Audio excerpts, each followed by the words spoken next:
ఓం సమర్థ సద్గురు శ్రీ సాయినాథాయ నమః. విజయయాత్ర.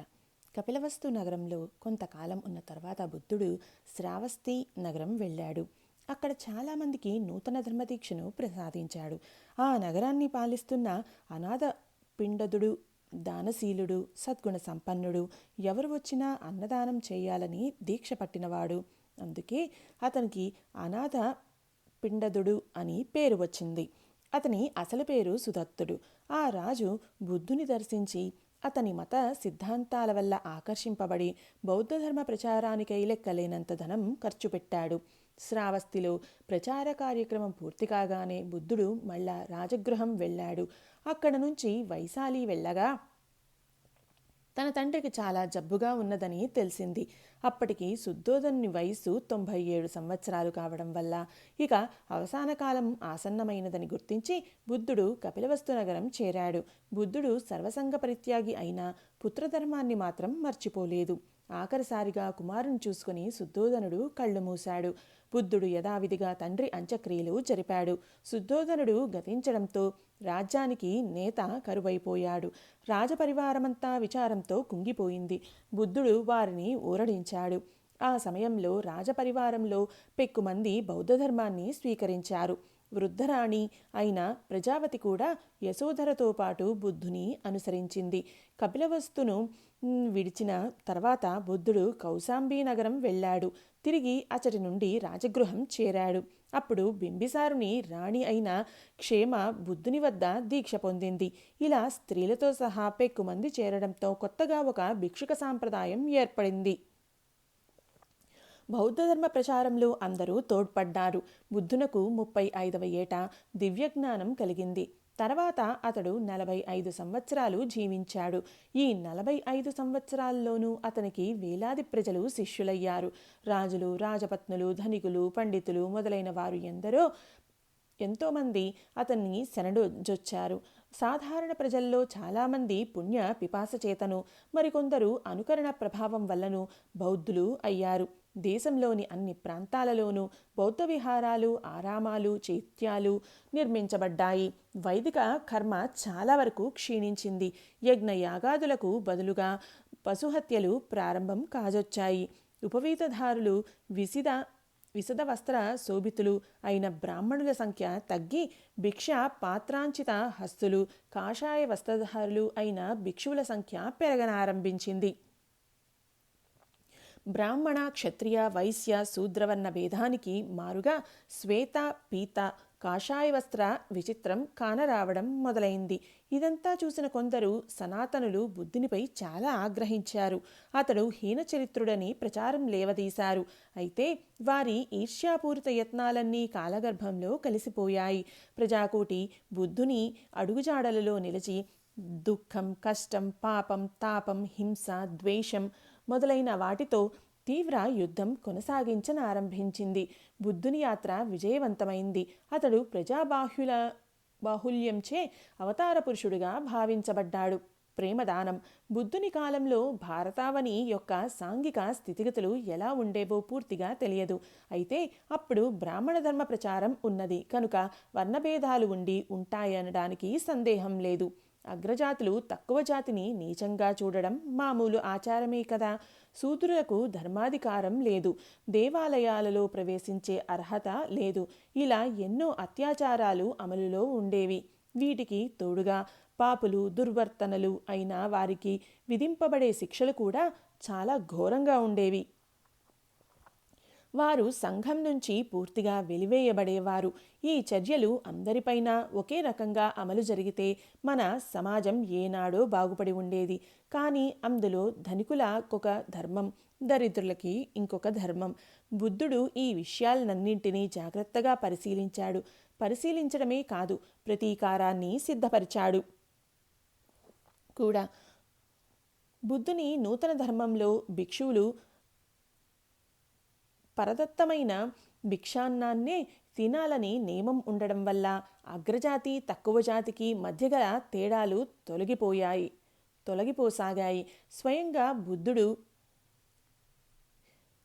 భీతి కొటనకు వెళ్ళి ఆ ఆహారాన్ని గ్రహించడమే కాకుండా తన ధర్మాన్ని స్వీకరించిన ధనికులు, పండితులు, దీనులు, దరిద్రులు మొదలైన వారందరి చేతను ఈ నియమాన్ని విధిగా అమలు జరిపించడం వల్ల ఒకరిపై మరొకరికి అసహ్యతకు బదులు అనురాగం ఏర్పడింది. పోతే యజ్ఞయాగాదులకు మారుగా పశుహత్యలు ప్రారంభమయ్యాయని ఇదివరలో ఉదహరించబడింది. బుద్ధుడు తన శక్తినంతను వినియోగించి అమృతప్రాయమైన తన ప్రబోధం ద్వారా చాలా వరకు ఈ దురాచారాన్ని అరికట్టాడు. ఇక పాపులు, దుర్వర్తనలు అయిన వారికి అతడు గావించిన ప్రేమదానం ఈ కింది ఉదాహరణల వల్ల తెలియగలదు. అది శరత్కాలం, శుక్లపక్షం. ఆకాశంపై ఒక్క మేఘమైనా లేదు. చంద్రుడు తన చల్లని కిరణాలను వెదజల్లుతున్నాడు. మందంగా శీతల వాయువు వీస్తున్నది. రాజకార్యాలన్నీ పూర్తి చేసుకుని మగధరాజు యజాశత్రువు తన ప్రాసాదం బయట విహరిస్తూ ఉన్నారు. ఆ జ్యోత్స్ని పులకిత యామిని శోభను గాంచడంతోనే అతడు హృదయాగ్ని జ్వాలను, సుతాపాన్ని పోగొట్టుకోవాలని ఆశపడ్డాడు. అప్పటికి కొద్ది కాలం కిందటనే అతడు తండ్రి అయిన బింబిసారుని హత్య చేసి సింహాసనాన్ని ఆక్రమించాడు. తర్వాత అతడు శాంతి కోసమై ఎంతోమంది దార్శనిక పండితులను, ధర్మాచార్యులను ఆశ్రయించాడు. లాభం లేకపోయింది. ఆవేదనతో అతడు అలా తిరుగుతూ ఉన్నాడు. అక్కడక్కడ మంత్రి పుంగవులు కూడా ఉన్నారు. రాజవైద్యుడు ఉన్నాడు. శరీర వ్యాధిని వైద్యుడు నివారించగలడు, కానీ మనోవ్యాధికి మందెక్కడ తేగలడు? అయితే అతడే రాజుకొక హితవు చెప్పాడు. అది బుద్ధుని శరణు వేడవలసిందన్న హితవు. వెంటనే అజాతశత్రువు వైద్యుని వెంట పెట్టుకొని రథంపై ఆ నగర ప్రాంతంలోనే ఉన్న బుద్ధుని వద్దకు వెళ్ళి సాష్టాంగ ప్రణామం చేశాడు. తర్వాత బుద్ధుడు అతని వృత్తాంతాన్ని పూర్తిగా తెలుసుకుని తన ధర్మ సందేశాన్ని అతనికి అందజేశాడు. రాజు ఆ సందేశం చేత పూర్తిగా ఆకర్షించబడి వెంటనే, నేను పాపిని, పితృహంతకుణ్ణి, తండ్రిని హత్య చేసిన పాపంతో నా జీవితం కళంకమైపోయింది. ఇక దానికి ప్రాయశ్చిత్తం లేదు. దయామయ, నేను మిమ్మల్నే శరణుజొచ్చాను, దారి చూపండి అని ప్రార్థించాడు. అంతటా బుద్ధుడు అతనితో, రాజా, నీవు పాపవాసన వశం వల్ల నీ తండ్రిని హత్య చేశావు. ఇప్పుడు నీవు దానిని తెలుసుకొని పశ్చాత్తాపానికి వచ్చావు. ఇక నీవు ధర్మాన్ని ఆశ్రయిస్తే నీకు ఏ విపత్తు రాదు. నూతన ధర్మాన్ని స్వీకరించు. ఈ మాటలు వినగానే రాజు బౌద్ధ ధర్మాన్ని అవలంబించి ఆచరణలో పెట్టాడు. అతని కీర్తి శాశ్వతంగా నిలిచిపోయింది. బుద్ధుడు తన ధర్మప్రచారం సందర్భంలో శిష్య సమేతుడై నానా ప్రాంతాలు తిరుగుతూ వైశాలి నగరం చేరగానే అక్కడ ఆమ్లకావనంలో బస చేశాడు. ఈ వార్త వెంటనే నగర ప్రజలందరికీ తెలిసిపోయింది. అంతకు పూర్వమే బుద్ధుని మహత్యం దేశమంతటా వెల్లడి కావడం వల్ల ఆ మహానుభావుని దర్శించాలి అన్న కుతూహలంతో జనం గుంపులు గుంపులుగా అక్కడకు రాసాగారు. పండితులు తమ పాండిత్యం ప్రకర్షను ప్రదర్శించడానికి, ధర్మ జిజ్ఞాసువులు పుణ్య విషయాలు తెలుసుకొనడానికి, రోగులు తమ రోగ నివారణకు, ధనికులు కీర్తి పొందడానికి, సంతతి లేని వారు సంతానాన్ని కోరడానికి, శోకచిత్తులు మనశ్శాంతిని పొందడానికి, పాపులు తరించడానికి రావడం మొదలుపెట్టారు. వారంతా తమ తమ కోరికలను బుద్ధునకు విన్నవించుకున్నారు. బుద్ధుడు, అతని శిష్యులు వారికి ఉచితమైన సదుపదేశాలు గావించి తృప్తిపరిచారు. నగరంలోని ధనవంతులు బుద్ధునకు, అతని శిష్యులకు ఆతిథ్యం ఇచ్చారు. వరుసగా కొన్నాళ్ల పాటు ప్రజలు ఎడతెరిపి లేకుండా ఆ వనానికి రావడం జరిగింది. వారిలో ఒకనాడు ఒక వనిత అపరిమితావేదనతో బుద్ధుని దర్శనానికి వెళ్ళింది. ఆమె సౌందర్యవతియే అయినా మాసిన వస్త్రాలు కట్టుకున్నది. ఏ విధమైన ఆభరణాలు లేవు. ఆమె జనసమూహంలోకి వెళ్ళగానే, ఎవరు ఈ వనిత అని గుసగుసలు ప్రారంభమయ్యాయి. సరాసరి బుద్ధుని సమీపించింది. అది చూసి అక్కడ ఉన్న వారంతా ఆమెను నిందించారు. కారణం, ఆమె వెలకాంత. ఆ నగరవాసులలో పెక్కుమంది ఎప్పుడో ఒకప్పుడు ఆమె స్నేహం కోసం తాపత్రయపడ్డవారే. అయినా వారు ఆమెను అసహ్యించుకోసాగారు. అవన్నీ వినిపించుకోకుండా ఆ వనిత బుద్ధునితో తన పతిత జీవితాన్ని గురించి వివరించి అతన్ని శరణుజొచ్చింది. కరుణామయుడైన బుద్ధుడు ఆమెకు అభయం ఇచ్చాడు, ధర్మాన్ని బోధించాడు. శిష్య సమేతంగా ఆమె ఆతిథ్యాన్ని స్వీకరించాడు. ఇంకొకసారి బుద్ధుడు పాలోయ అనే గ్రామం వెళ్ళి శిష్యులతో సహా చుందుడు అనే ఒక కర్మకారుని మామిడి తోటలో బస ఏర్పాటు చేసుకున్నాడు. చుందుడు అందుకు అపరిమితానంద భరితుడై బుద్ధుని అతని శిష్యులను తన గృహానికి విందుకు ఆహ్వానించాడు. వారు ఆతిథ్యానికి అంగీకరించారు. చుందుడు విందులో వరాహ మాంసంతో వండిన పదార్థాన్ని కూడా వడ్డించాడు. బుద్ధునికి ఆ సంగతి భోజన సమయంలో తెలిసింది. అతడు మాంసాన్ని ముట్టడు. అయితే అప్పుడు ఆ సంగతి తెలియచేస్తే భక్తుడైన చుందుడు బాధపడతాడని భావించి ఆ ఆహారాన్ని భుజించాడు. శిష్యులు మాత్రం దానిని విడిచిపెట్టారు. మాంసాహారం తినడం వల్ల బుద్ధుని ఆరోగ్యం చెడిపోయింది. రక్త గ్రహణి వ్యాధి అంకురించింది. నిర్యాణం. అక్కడ నుండి వ్యాధితోనే బుద్ధుడు కుశీనగరం వెళ్ళాడు. ఆయన అవతారం చాలించింది ఆ ఊరిలోనే. ఒకనాడతడు సమాధి నిమగ్నుడై చాలాసేపటి వరకు మామూలు స్థితికి రాలేదు. శిష్యులందరూ అతనికి దగ్గరగా కూర్చొని ఆతురతతో చూడసాగారు. ఇది వరకు ఎన్నడూ లేనంత కాంతి అతని ముఖంలో వారికి గోచరించింది. విశ్వమందున్న అనంత శివ సుందర సత్యభావాలను అతడు అంతస్థం గావించుకొనడం వల్ల ముఖంలో దివ్యజ్యోతి ప్రకాశిస్తున్నదని వారు తెలుసుకున్నారు. కొంతసేపటికి బుద్ధుడు యథాస్థితికి వచ్చి తనకు తుదిగడియలు అవుతున్నాయని గ్రహించాడు. కాగా ఆ మహనీయుడు తన అవసాన కాలమందు కూడా సుభద్రుడు అను ఒక సన్యాసిని పిలిచి వానికి అష్టాంగ మార్గమును బోధించి ధన్యుని చేసెను.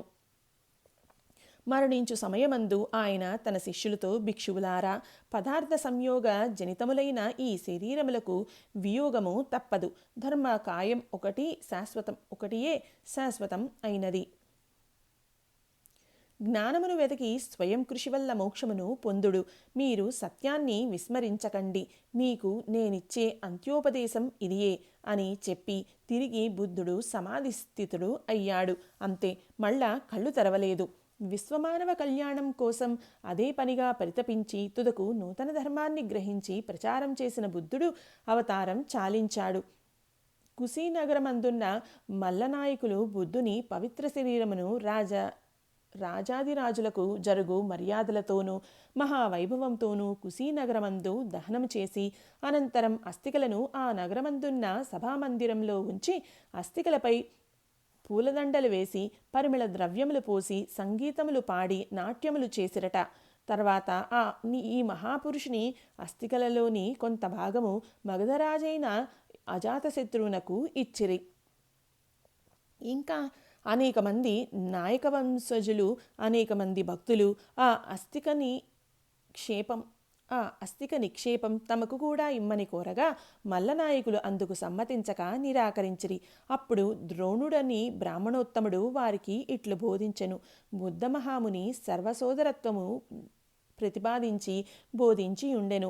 కావున బుద్ధ భగవానుని అస్థికలు కోరిన వారంతా మీకు సోదరులే అగుదురు. కావున వారికి కూడా అస్థికలు పంచి పెట్టుడని హితోపదేశము చేసెను. అంతటా మల్లనాయకులు ద్రోణుండనే వారికి ఆ అస్థికలు పంచిపెట్టమని ప్రార్థించిరి. అట్లే ఆ బ్రాహ్మణుడు చేసెను. ఇట్లు అస్థికలలోని భాగములు పొందినవారు కొంతమంది ఆ భాగములను ధాతుగర్భమందు దాచి పెట్టుకొనిరి. అనంతరం అశోక చక్రవర్తి బౌద్ధమత స్వీకారానంతరం ఆ పురాతన ధాతుగర్భంబులు తెరిపించి ఆ అస్థికలను సువర్ణ పేటికలయందు భద్రపరిచి తన రాజ్యమందు అంతటా వాటిని భూస్థాపితం చేసి వాటిపై కొన్ని వేల స్తూపంబులు గట్టించి వానిని సురక్షితంబు చేసెను. బుద్ధమునిని లోకోపకారి అనియు మహానుభావుడనియు భగవదంశ సంభూతుడనియు ప్రజలు భావించి కృతజ్ఞులై ఉండిరి అనుటకు ఇంతకంటే వేరే తార్కాణం ఏమిటి? అశోకుడు బౌద్ధమత వ్యాప్తి. బుద్ధుడు నిర్యాణం పొందిన భారతదేశంలో బౌద్ధమతం క్రమక్రమంగా వ్యాపించసాగింది. ఇలా సుమారు 2.5 శతాబ్దాలు గడిచాయి. అప్పటి అశోక చక్రవర్తి అధికారంలోకి వచ్చాడు. ఇది క్రీస్తుకు పూర్వం 273వ సంవత్సరం నాటి మాట. అతడు కళింగ రాజ్యంపై భీకరమైన దండయాత్ర సాగించాడు. యుద్ధంలో విజయలక్ష్మి అతన్నే వరించింది. కానీ వేలాది సైనికులు బలి అయిపోయారు. నెత్తురు టేర్లు ప్రవహించాయి. ఆ దృశ్యం అశోకుని కలచివేసింది. అంతేకాదు అతని చిత్తవృత్తినే పూర్తిగా మార్చివేసింది.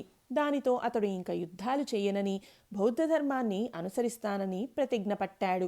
వెంటనే తాను అవలంబించడమే కాకుండా దేశమంతటా బౌద్ధమత సిద్ధాంతాలను ప్రచారం గావించడానికి ఎన్నో స్తూపాలు కట్టించాడు. అనేకమైన శిలా స్తంభాలు నాటించాడు. వేలాది శిలాశాసనములు ప్రకటించాడు. ఈ శిలాశాసనముల మీద బౌద్ధ ధర్మములు చెక్కించి ఎన్నెన్నో తావుల స్థాపించాడు. కాగా బౌద్ధమత ధర్మ ప్రచారం నిమిత్తం అశోకుడు సిరియా, ఈజిప్ట్, బర్మా, సయాం మొదలైన ఇతర దేశాలకు కూడా దూతలను పంపించాడు. అదీ కాకుండా తన కుమారుడైన మహేంద్రుని కుమార్తె సంఘమిత్రను కూడా సింహళం పంపి ప్రచారం చేయించాడు. ఈ రీతిగా వివిధ దేశాలలోనూ బౌద్ధమతం తీవ్ర ప్రచారాన్ని పొంది ప్రజల ఆదరాన్ని చూరగొన్నది. తర్వాత క్రమంగా ఈ మతం టిబెట్, చైనా, మంగోలియాలకు కూడా వ్యాపించింది. వీటిలో చాలా చోట్ల నేటికి బౌద్ధమతం విశేష వ్యాప్తిలో ఉన్నది. అందువల్లనే అశోకుడు ఇప్పటికీ టిబెట్, చైనా, జపాన్, ఇండియా మొదలైన దేశాలలో అమితంగా కీర్తించబడుతున్నాడు. ఇంకా పెక్కుమంది ఇతర రాజులు కూడా బౌద్ధమత ధర్మాన్ని స్వీకరించి ప్రచారం చేసినా అందరిలోనూ అశోకునిదే అగ్రతాంబూలం అని చెప్పక తప్పదు. ఆంధ్రావనిలో బౌద్ధమతం క్రీస్తుకు పూర్వం ధాన్య కటకాన్ని శాతవాహన రాజులు పరిపాలిస్తున్న సమయంలోనే తెలుగు మాగాణంలో బౌద్ధలత నాటుకుని చిగిర్చింది. ఆనాడు బౌద్ధమత ధర్మప్రచారం నిమిత్తమై వచ్చిన మహాదేవ భిక్షువు కృష్ణాతీరమందలి ధాన్య కటకాన్ని అంటే ప్రస్తుత అమరావతిని నివాసంగా చేసుకుని శాతవాహనుల సహాయంతో ఇక్కడ బౌద్ధమతాన్ని నెలకొల్పాడు. మత దురభిమానం లేని శాతవాహనులు బౌద్ధతత్వ ప్రచారానికి అవసరమైన ఏర్పాట్లన్నీ చేయించారు. వారి ప్రయత్నం ఫలితంగా ధరణికోట, నాగార్జునకొండ, జగ్గయ్యపేట, శ్రీకాకుళం, భట్టిప్రోలు, రామిరెడ్డిపాలెం మొదలైన చోట్ల బౌద్ధ సంఘారామాలు, స్తూపాలు వెలసాయి. అప్పుడు ధాన్యకటకంలో వెలసిన ఆరామం దక్షిణాది కంతకు తలమానికం వంటిది. ఇందలి స్తూపాన బుద్ధుని ధాతువు నిక్షిప్తం. అలాగే నాగార్జున్ని కొండలోని స్తూపమందు బుద్ధుని అస్థి ఉన్నది. ఈ మధ్య పరిశోధనలో అది బయటపడగా దాన్ని సాంచీలోని మూలగంధ కుటీ విహారంలో భద్రపరిచి పూజిస్తున్నారు. ధాన్యకటక సంఘారామాన్ని, దాని విశ్వవిద్యాలయాన్ని ఆదర్శప్రాయంగా తీసుకునే నాడు టిబెట్లోని ధాపంగ్ సంఘారామము, విశ్వవిద్యాలయము స్థాపించబడ్డాయి.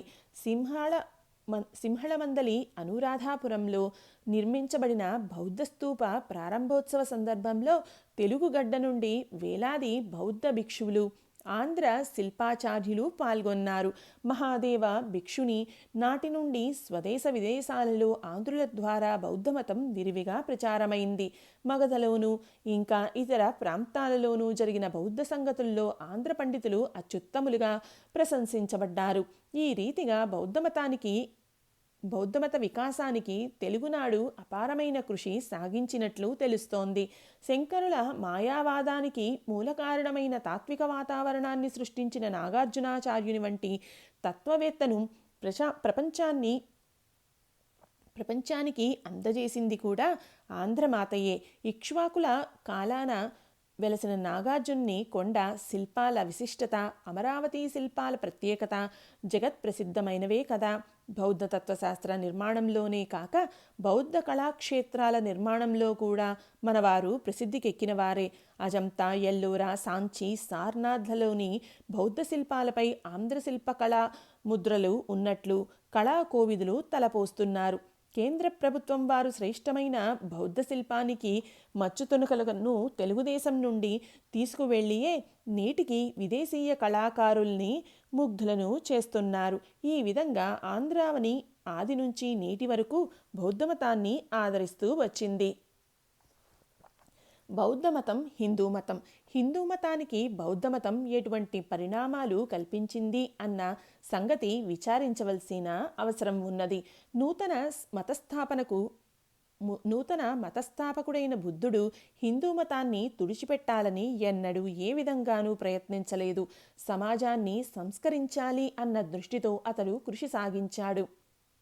అయితే అతని అమోఘ వ్యక్తిత్వము, అద్వితీయ సందేశము కోట్లాది జనుల్ని ఆకర్షించడం వల్ల తప్పనిసరిగా బౌద్ధ హిందూ మతాల మధ్య కొంత వైరుధ్యం ఏర్పడింది. బుద్ధుడు హిందూ మత మూల సిద్ధాంతాలను అంగీకరించిన ఆ మతాచార్యుల ఆధ్వర్యం కింద పెరిగిపోతూ ఉన్న దురాచారాలను, అక్రమాలను ఖండించాడు. భారతీయుల జీవితంలో బౌద్ధమతం ఎన్నో విధాలుగా పలుకుబడి సంపాదించుకుని 1000 సంవత్సరాల పాటు విశేషమైన వ్యాప్తిని పొందింది. హిందూ మతం దేశం వెలుపలి స్థితి గతులను పరిశీలించకుండా తన దారిన తాను పోతూ ఉండడం వల్ల అప్పటి పాలకులకు విదేశాలతో వ్యాపారం కష్టతరమైపోయింది. దానికి తోడు విదేశ వ్యాపారం యొక్క అగత్యం బాగా పెరిగిపోయింది.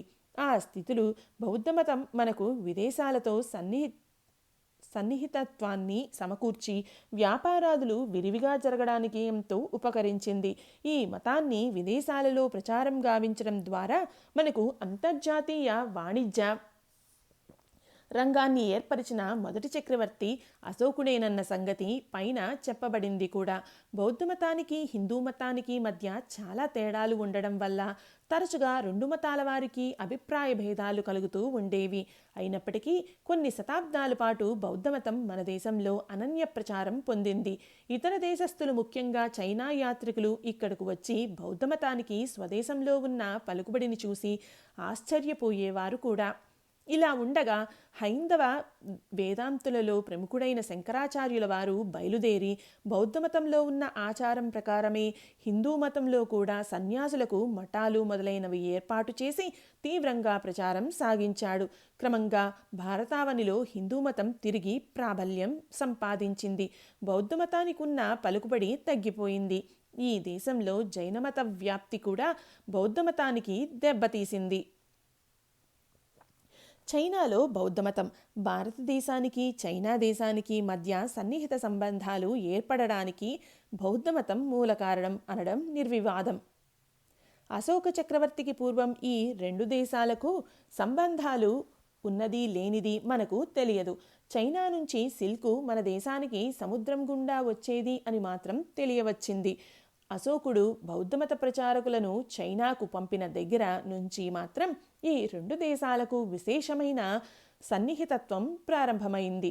పెక్కుమంది చైనా యాత్రికులు ఇక్కడకు రావడము, మన యాత్రికులు చైనా వెళ్ళడము మొదలైంది.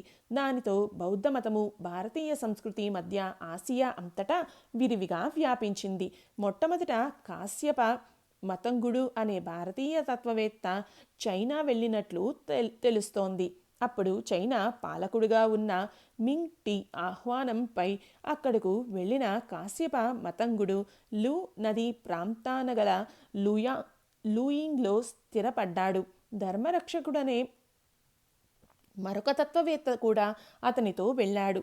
తర్వాత భద్ర, జినభద్ర, కుమారజీవ, పరమార్థ, జీనగుప్త, బోధిధర్మ మొదలైన వారు అక్కడకు వెళ్ళారు. వారిలో ప్రతి ఒక్కరూ తమతో కొంతమంది బౌద్ధ సన్యాసులను వెంట పెట్టుకుని వెళ్లారు.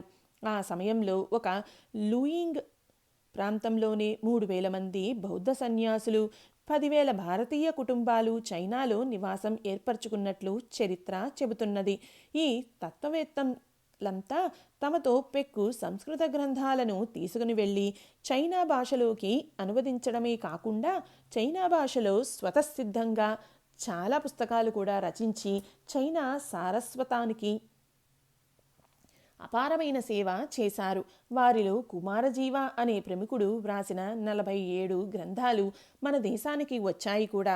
చైనా భాషలో అతని శైలి మనోహరమైనదని చైనా దేశీయులే ప్రశంసించారు. భారతీయ ప్రముఖులలో ఒకడైన నాగార్జున్ని జీవితాన్ని కూడా అతను చైనా భాషలోకి అనువదించాడు. జినగుప్త అనే మరొక భారతీయ ప్రముఖుడు 37 సంస్కృత గ్రంథాలను చైనా భాషలోకి అనువాదం చేసి ఆ దేశపాలకుని మన్ననలు కూడా పొందాడు. పోతే ఇక చైనా దేశం నుంచి భారతావనికి వచ్చిన తత్వవేత్తల సంగతి. ఫాహెన్, సంగ్ హ్యూన్, హ్యూన్ యాంగ్ మొదలైన చైనా తత్వవేత్తలు మొదట ఇక్కడకు వచ్చారు. వారిలో ఫాహెయిన్ చైనాలో కుమారజీవకు అనుచరుడు.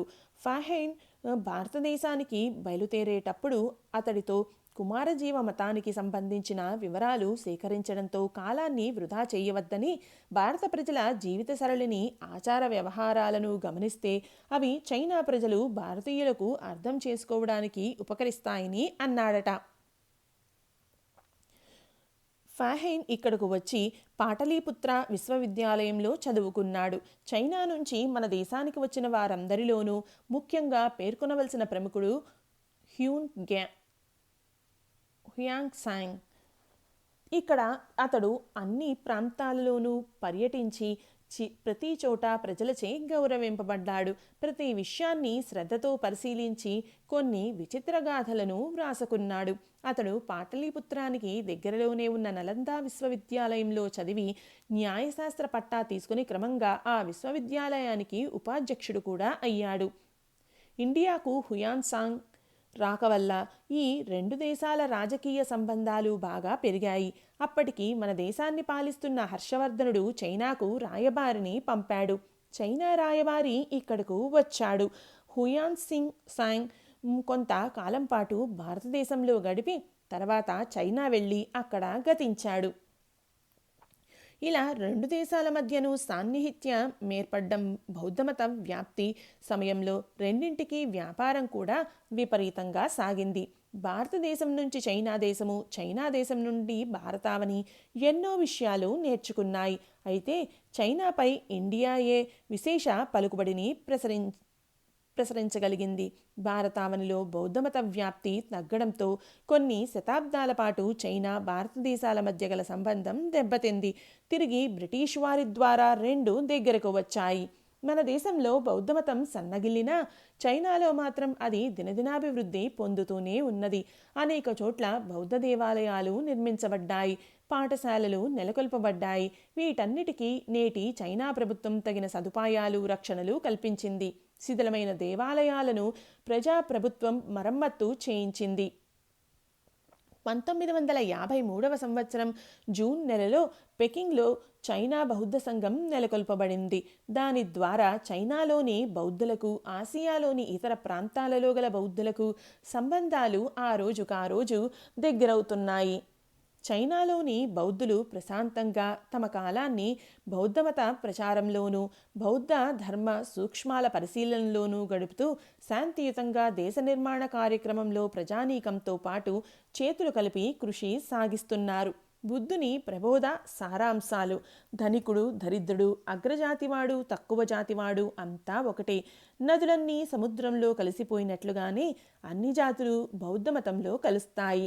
ఈ ప్రపంచంలో శత్రుత్వం ఎన్నడూ శత్రుత్వం వల్ల తొలగిపోదు. ప్రేమ వల్లనే శత్రుత్వం నశించిపోతుంది. మానవుడు కోపాన్ని దయచేతను, చెడును మంచి చేతను సాధించాలి. దారుణమైన యుద్ధంలో ఒక వ్యక్తి 1000 మందిని అవలీలగా జయించవచ్చు, కానీ అంత మాత్రంలో అతడు విజయవంతుడు కాడు. తనను తాను జయించుకొనగలిగిన వాడే నిజమైన విజయుడు. ఇతరులతో పోరాడి సాధింపబడిన విజయం మన క్లేశానికి దారితీస్తుంది. నా సూత్రాలకు వ్యక్తిగతంగా నాపై గల అభిమానం కొద్దీ ఎవరూ దృష్టిగా అనుసరించరాదు. బంగారం నిప్పుతో పరిశోధించబడినట్లుగా ముందు పరిశోధన గావించాలి. భగవానుడు ఉన్నాడా లేడా అన్న వాదంతో మనం కాలాన్ని వృధా చేయడం అనవసరం. మనం తెలుసుకొనగలిగిన, సాధించగలిగిన విషయాలనే మనం యోచించాలి. ఇలా ఎన్నో సూక్తులను బుద్ధుడు తన సందేశాలలో వివరించి యావత్ ప్రజానికంలోనూ నూతన చైతన్యాన్ని కలిగించాడు.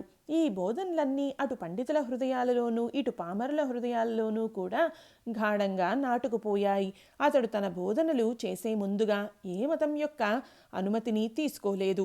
భగవంతుని గురించి కానీ, ఇతర లోకాలను గురించి కానీ యోచించలేదు. కారణం తర్కం, అనుభవం వీటి మీదనే ఆధారపడి అతడు తన సందేశాన్ని అందజేశాడు. ప్రజలని నిజం ఆలోచించి నిర్ణయించుకొనవలసినదని కోరాడు. అందువల్లనే బుద్ధుని ప్రపంచ ప్రవక్తల్లో ప్రముఖుడిగా మానవకోటి పేర్కొన్నది.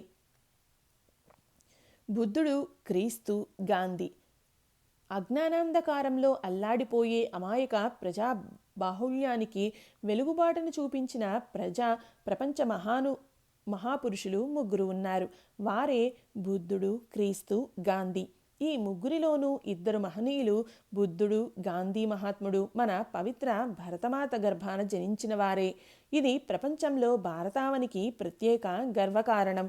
ఇంతవరకు మనం బుద్ధుని జీవిత విశేషాలను గురించి, అతడు జీవకోటి సౌభాగ్యం కోసం గావించిన మహత్తర కృషిని గురించి తెలుసుకున్నాం. దీనిని బట్టి అతడు శాంతి దూత అని, కరుణామయుడని, మానవోత్తముడని తేలగలదు. సమస్త భోగభాగ్యాలు గల రాజకుమారుడు, నూనుగు మీసాల నూతన యవ్వనంలో అన్ని విధాల అనుకూలవతి అయిన ఇల్లాలిని, అప్పుడే పుట్టిన అనుగుపుత్రుని, చేతికి వచ్చిన రాజ్యాధికారాన్ని పరిత్యజించి ప్రాణికోటి కష్టాలను నివారించే పరమాశయంతో అడవుల పాలై అదే పనిగా అలవటించిపోయాడు అంటే అబ్బా, తలుచుకుంటే గుండెలు పగిలిపోయే సంఘటన అది. ఆ రాత్రి సర్వసంగ పరిత్యాగిగా ఇల్లు విడిచి వెళ్లే సమయంలో అతని మనస్సు ఎంత ఆవేదన పొందిందో, ఎంతగా కాళ్ళు తడబడ్డాయో ఎవరు చెప్పగలరు? మరునాటి ఉదయం లేవగానే ప్రాసాదమంతా వెతికిన తన భర్త, తన దైవం ఎక్కడా కానరానప్పుడు, తర్వాత అతడు ఇల్లు విడిచి వెళ్ళిపోయాడని తెలిసినప్పుడు ఆ పతివ్రతా శిరోమణి యశోధర ఎంత విలపించిందో, ఏమని దుఃఖించిందో ఎవరు ఊహించగలరు? పాపం, అప్పుడే పుట్టిన పసికూన తండ్రి ఒడిలో కూర్చునే భాగ్యం తనకు లేదు అన్న సంగతి ఆ కుమారునికి ఏం తెలుసు? గత్యంతరం లేక చేతులారా దీవించి పంపినా, తల్లిపోయిన నాటి నుంచి తానే సర్వస్వము అయి పెంచి పెద్ద చేసి విద్యాబుద్ధులు నేర్పించి రాజ్యాధికారాన్ని హస్తగతం చేయాలి అని ఉబలాటపడ్డ ఆ తండ్రి శుద్ధోదనుడు ఆనాడు ఎంత కుమిలిపోయాడో ఎవరు వివరించగలరు? నిజమే, అది దారుణ సంఘటన అయితే బుద్ధుని దృష్టిలో మాత్రం కాదు. అతని దృష్టిలో దారుణ సంఘటనలు వేరు. అవి హింస, జర, మరణం మొదలైనవి. అందుకే తను గోళీలాడుకునే ప్రాయంలోనే ఆకాశ మార్గాన పోయే హంస వేటగాని బాణానికి గురి అయి తన పాదాల దగ్గర పడిపోయినప్పుడు ఆ బాణం తనకే గుచ్చుకున్నట్లు నొచ్చుకుని అపరిమిత బాధ పడ్డాడు. నడి యవ్వనంలో ఒకనాటి సాయంత్రం విహారార్థమై కపిలవస్తు నగరంలో తిరుగుతూ ఒకచోట రోగంతో కృశించిపోతున్న 3 కాళ్ల ముసలివాణిని, వేరొక చోట మృత కళేబరాన్ని చూసి మానవ జీవితం ఇంతేనా, ఇక దీనికి విరుగుడు లేదా అని పరితపించిపోయాడు అతడు. ఆ సంఘటనలే అతన్ని కలచివేశాయి. అవే పూజ్యుడైన తండ్రిపైన, కట్టుకున్న భార్యపైన, ముద్దుల కుమారునిపైన, చేతిలో ఉన్న భోగభాగ్యాలపైన అతని వ్యామోహాన్ని తుడిచిపెట్టాయి. సన్యాసిగా మార్చి అడవుల పాలు చేశాయి. జీవకోటి కష్ట పరంపరల నివారణ అతని మహత్తర లక్ష్యం. ఆ లక్ష్య సాధన కోసం కంకణం కట్టుకున్నాడు కనుకనే అడవులలో అలమటించే కష్టాన్ని అతడు తన కర్మగా భావించుకొనలేదు. భిక్షాటనాన్ని నీచంగా తలపోయలేదు. ఎన్నో ప్రాంతాలు తిరిగాడు. ఎందరో గురువుల్ని ఆశ్రయించాడు. సంవత్సరాలకు సంవత్సరాలు అరణ్యంలో ఏకాకిగా సంచరించాడు. నిరసన దీక్షతో తపస్సు కొనసాగించాడు. ఎన్ని కష్టాలు పడితేనేం తుదకు తన ఆశయాన్ని సిద్ధింపచేసుకున్నాడు. బోధివృక్షం నీడల్లో అమర సందేశాన్ని అందుకొని భూమిపై అమృతాన్ని వర్షింపచేశాడు. అతని చూపుల్లో దయారసం, మాటల్లో అహింస, అడుగుల్లో శాంతి వెల్లివిరిసాయి. మానవజాతికి తరుణోపాయం లభించింది. బుద్ధుడు అవతార పురుషుల స్థానాన్ని అలంకరించాడు. నేడు భారతావనిలో బౌద్ధమతం ప్రత్యేక మతంగా వ్యాప్తిలో లేకపోయినా బుద్ధుడు మాత్రం భారతీయులచే ఆరాధించబడుతూనే ఉన్నాడు. అప్పుడు ఆరాధించబడమే కాదు, భారతావని సజీవమై ఉన్నన్నాళ్ళు ఆ అఖండ దయానిధికి జోహార్లు అర్పిస్తూనే ఉంటుంది. ఇక బుద్ధుని తర్వాత జన్మించిన మరొక మహాపురుషుడు యేసుక్రీస్తు. అతడు భారతావనిలో జన్మించినవాడు కాకపోయినా యావత్ ప్రపంచ క్షేమం కోసం పాటుపడిన వ్యక్తి కావడం వల్ల ఇక్కడ అతన్ని స్మరించడం అత్యవసరం. అతడు కూడా కొత్త మతాన్ని లేవదీసి పాత మతాల పేరిట జరిగే అన్యాయాలను, అక్రమాలను ఎదుర్కొన్నాడు. ఆ కర్తవ్య నిర్వహణలో అతడు పడరాని పాట్లు పడ్డాడు. క్రీస్తుని, అతని అనుచరులను నాటి ఛాందస ధనిక వర్గం ప్రజాద్రోహులుగా పరిగణించి హింస పెట్టింది. అంతేకాదు ఆ కాలంలో పరిపాలకులు కూడా క్రీస్తును ద్రోహిగానే జమకట్టి బాధలు పెట్టారు. అయితే వాటన్నిటికీ జడిసిపోయి తన ధర్మాన్ని తాను నిర్వర్తించడం మానివేశాడా క్రీస్తు? లేదు. అతడు సామాన్య మానవుడు కాడు. ముదురు తపస్సులో మునిగి కొట్టుకుపోతున్న మానవాళికి తేజోమయ మార్గాన్ని చూపే నిమిత్తం అవతరించిన మహాప్రవక్త. అందువల్లనే జీవితకాలమంతా తనకు ప్రాప్తించిన హింసలను చిరునవ్వుతో అనుభవించాడు ఆయన. అధిక సంఖ్యాకులు ఆనాడు తనకు విరోధులైన తనతో కూడా ఉన్న కొద్దిమంది శిష్యులను వెంటపెట్టుకుని క్రీస్తు మహాశయుడు మానవ సేవ సాగించాడు. ఆ యుగపురుషుని ప్రభావం ఎటువంటిదో గాని అతడు తన చల్లని హస్తంతో తాకినంత మాత్రాన ఎందరో వ్యాధిగ్రస్తులు సంపూర్ణ ఆరోగ్యాన్ని పొందారు. కాళ్ళు లేని వారికి కాళ్ళు, కళ్ళు లేని వారికి కళ్ళు తిరిగి వచ్చాయి. హృదయపూర్వకంగా ఆ మహనీయుణ్ణి స్మరించిన వారు తిండికి బట్టకు లోటు లేకుండా జీవితాలు వెళ్ళబుచ్చుకున్నారు. ఇలా నిత్యము మానవ సేవ చేస్తూ దానితో పాటు శాంతి, ప్రేమ, అహింస మొదలైన అత్యుత్తమ లక్ష్యాలను ఆయన ఆచరణలో పెట్టడం ద్వారా అనన్య ప్రచారం సాగించాడు. కానీ ఎంత చేసినా ఆనాడు ప్రపంచం ఆయనను అర్థం చేసుకోలేకపోయింది. దాని ఫలితంగా తుదకు ఆయన శిలువకు బలి కావలసి వచ్చింది కూడా. అయితే కాలచక్రం తిరిగింది. దాని పరిణామంలో క్రమంగా క్రీస్తు యొక్క మహత్యం అందరికీ వెల్లడైంది. క్రైస్తవ మతం ప్రపంచవ్యాప్తిని పొందగలిగింది. క్రీస్తు మహాశయుడు మహానుభావుడిగా ప్రపంచంచే ఆరాధించబడుతున్నాడు. బుద్ధుని తర్వాత లోక కళ్యాణం కోసమై అవతరించిన మానవోత్తముడు ఆయనే. ఇంతవరకు మనం ఇద్దరు మహనీయుల్ని స్మరించాము. పోతే మూడవ ప్రముఖుడు మన మహాత్మా గాంధీ. మన అందరి అదృష్టం వల్లను ఆయన ఈ యుగంలోనే జన్మించాడు. బుద్ధుడు, గాంధీ ఈ ఇద్దరు భారతీయులు అవతరించిన శకాలకు చాలా తేడా ఉన్నది. బుద్ధుని కాలం నాటికి మన దేశం పరాయివారు ఎవరి అధీనంలోనూ లేదు. కానీ గాంధీజీ సమయానికి భారత జాతి బ్రిటిష్ వారి చేతి క్రింద బానిసగా మగ్గిపోతుంది. ప్రపంచంలో భారతావనికి ఒక విశిష్టత గాని, భారతీయులకు ప్రత్యేక వ్యక్తిత్వం కానీ లేకుండా పోయాయి. రాజకీయంగాను, సాంఘికంగాను, ఆర్థికంగాను కూడా మనం అడుగున పడిపోయాము. ఆ స్థితిలో సామాన్య కుటుంబీకుడైన గాంధీజీ సత్యాగ్రహ యుద్ధాన్ని చేతపుచ్చుకొని రాజకీయ రంగంలో దుమికాడు. ఆయన జీవిత మూల సూత్రాలు కూడా శాంతి, సత్య, అహింసలే. వాటిని ఆధారంగా తీసుకునే బ్రిటిష్ వారిపై శాంతి సమరం కొనసాగించాడు. మొదట్లో యావత్ ప్రపంచము ఆ మహామహుని యుద్ధ పద్ధతిని హేళన చేసింది. విప్లవం చెలరేగకుండా, నెత్తురు ప్రవహించకుండా సత్యాగ్రహం జరిపినంత మాత్రంలో స్వరాజ్యాన్ని పొందడం ఎలా సాధ్యం అని పెదవులు విరిచింది. కానీ ఆ శాంతి సమరం దిగ్విజయాన్ని పొందింది. భారతదేశం యావత్తు మహాత్ముని అడుగుజాడల్లో నడుచుకుని స్వరాజ్యాన్ని సంపాదించుకుంది. ఇది లోకంలో ఇంతకు ముందు ఎన్నడూ కనీ విని ఎరుగని మహత్తర సంఘటన. రాజకీయంగా దేశానికి స్వాతంత్రాన్ని సంపాదించి పెట్టడమే కాకుండా సాంఘికంగానూ ఆర్థికంగానూ అద్వితీయమైన కృషి సాగించాడు బాపూజీ. అంటుజాడ్యం వలె మన దేశమంతటా ఆవరించిపోయిన అంటరానితనాన్ని సమూలంగా నిర్మూలించడం కోసము, భారత సౌభాగ్యానికి మూలమైన గ్రామసీమలను అభివృద్ధి పరచడం కోసము, జాతినంతను కృంగదీస్తూ వచ్చిన అవిద్యను రూపుమాపడం కోసమును, మానవజాతి పతనానికే హేతుభూతకమైన మత కలహాలకు స్వస్తి చెప్పడం కోసము మహాత్ముడు తన సర్వస్వాన్ని ధారపోసి పాటుపడ్డాడు. అటు రాజకీయ రంగంలో బ్రిటిష్ ప్రభుత్వం ఆ మహనీయుడిని పెట్టిన హింసలు, ఇటు ఇతర రంగాలలో ఆయన ఎదుర్కొన్న క్లిష్ట పరిస్థితులు ఈ తరం వారందరికీ తెలిసినవే. ఆఖరుకు ఏ మత సహనం కోసమై ఆయన జీవితాంతం వరకు కృషి సాగిస్తూ వచ్చాడో ఆ మత సమస్య మీదనే ఒక మతోన్మాది తుపాకీ గుండుకు బలి అయిపోయాడు కూడా. అయితే ఒక ముఖ్య విషయం, బుద్ధుడు, క్రీస్తు ఈ ఇద్దరి కాలంలోని ప్రజానీకం వారిని గుర్తించుట కన్నా ఇతరంలోని ప్రజాబాహుళ్యం గాంధీజీ జీవితకాలంలోని ఆయన ప్రతిభా విశేషాలను, సేవానిరతిని విశేషంగా గుర్తించింది. అందుచేతనే మహాత్ముడు అవతారం చాలించాడన్న వార్త తెలియగానే యావత్ ప్రపంచము ఒక ఆప్తుని కోల్పోయినట్లు విలపించింది. అన్ని దేశాల ప్రభుత్వాలు తమ సంతాపాన్ని ప్రకటించాయి. ఇక మన దేశంలో ఆనాడు బాపూజీని తలుచుకుని బావురుమని రోదించని భారతీయులే లేరు. నేడు ఆ మహనీయుడు మన మధ్య లేకపోయినా ఆయన సంపాదించి పెట్టిన స్వాతంత్రాన్ని మనం అనుభవిస్తున్నాం. ఆయన ప్రారంభించిన హరిజనాభ్యుదయం, గ్రామోద్ధరణ, వయోజన విద్యా వ్యాప్తి మొదలైన ఉద్యమాలన్నీ ముందుకు సాగిపోతూ అభివృద్ధిని సాధిస్తున్నాయి.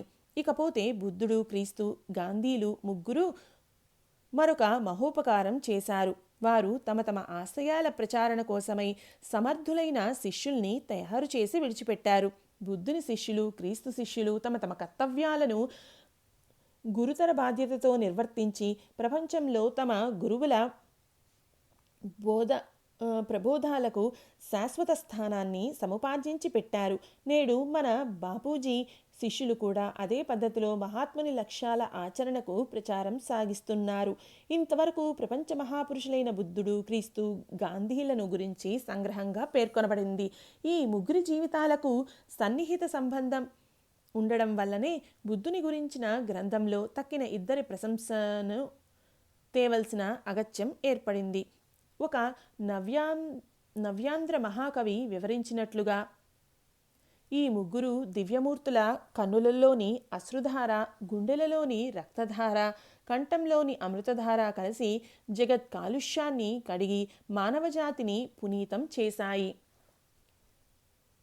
ఓం సమర్థ సద్గురు శ్రీ సాయినాథాయ నమః.